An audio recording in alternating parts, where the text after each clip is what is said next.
You know, my dear departed dad once told me, he said, Jeffrey, if a fight ever breaks out, he said, get a tough guy from Saskatoon, Saskatchewan to take your part, and check if maybe Kim Clackson could take over the fight, because he said this guy, not the biggest man on the ice, but my dad said tough as nails, and he proved it.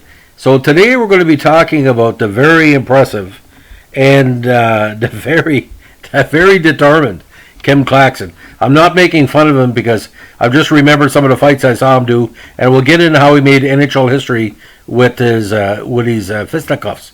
Now, Kimball Gerald Clackson, born February 13, 1955, against Saskatoon. First came to major prominence with the Victoria Cougars of the WCHL. Now, he was a defenseman. That first season in 73, ladies and gentlemen, he only had 2 points in 64 games, 235 minutes and penalties. So you knew what he was there for. Now, 74, he split time with Victoria and the Flin Flon Bombers of the WCHL. He had 8 points in 47 games. Now, the Victoria Cougars, he found himself back with the squad in 75, put up 359 minutes and penalties in the regular season of 99 and 12 playoff games scored a combined 7 goals and 32 assists for 39 games. Now, he was drafted 85th overall by the Penguins and 25th overall by the Minnesota Fighting Saints. But he didn't end up with neither squad. He found himself under the auspices of Nelson Scalabania's Indianapolis Racers, or what turned out to be Scalabania's Racers. In 76, he had 13 points in 77 games in his rookie campaign, 351 minutes and penalties, ladies and gentlemen. Second season with Indy, a little bit quieter, half the penalty minutes, 11 points in 71 games, and he had his first playoff experience with 9 games in 1 assist. 78, he had moved on to Winnipeg, 2 goals and for 7 assists for 9 points in 52 games. 79, he had 12 assists in 71 games and was part of the Jets' Avco Cup winner with 5 assists in 9 games. Now, when he finally came back to the NHL, it was again with the Penguins who drafted him. In 45 games in 1980, he had 165 minutes in penalties with 3 assists. And then this is where it got hot, ladies and gentlemen.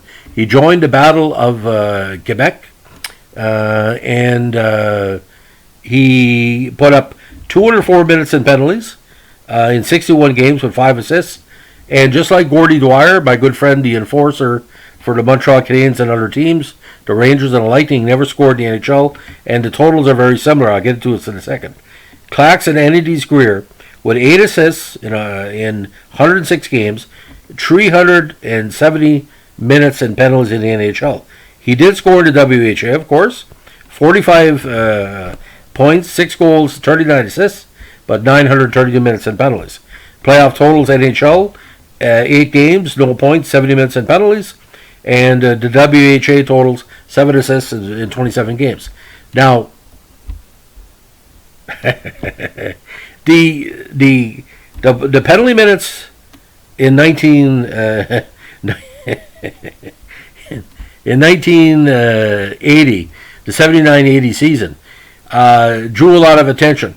He currently holds the NHL record for most penalties in a single playoff game, 8 on April 14, 1980 versus Boston. So I think part of it was, I think there was a couple of game misconducts and a match penalty, and I think there was a couple of minors. But if you can find a tape of that game, it really stands out.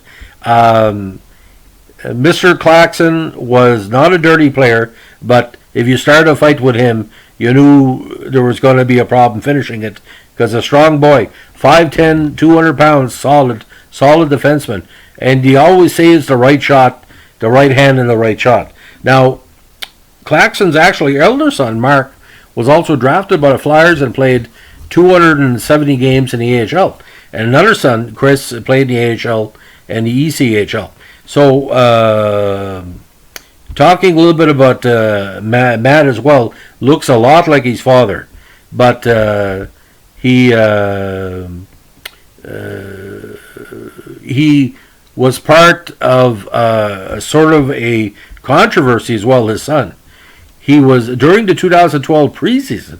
Claxon was illegally hit from behind by Calgary Flames forward Pierre-Luc Letourneau-Leblanc. In handing down a 5-game suspension against Letourneau-Leblanc, Brendan Shanahan, the new head of NHL discipline, posted on the NHL website video of the hit on Claxon to illustrate his ruling, the first of what would become Shanahan's trademark video explanations. So his son, he had every opportunity to make it the NHL, played with Western Michigan as well, very good player, but it's kind of ironic. He almost made the NHL like his father, but just knocking at the door. And he had that same aggressivity and, taking up for his teammates that his father had. So quite an interesting career for the whole family. So if you have a chance of the elder Claxon, several of his fights are posted on YouTube. And like I said, if you can find tape on those 8 penalties in 1980, I do remember that because I think Dick Irvin said like that. He said, we don't really see this in a Philadelphia-Toronto game or Nordiques in Montreal or Montreal and the Flyers, and it was a standout, put it that way. Have a good evening. Bye.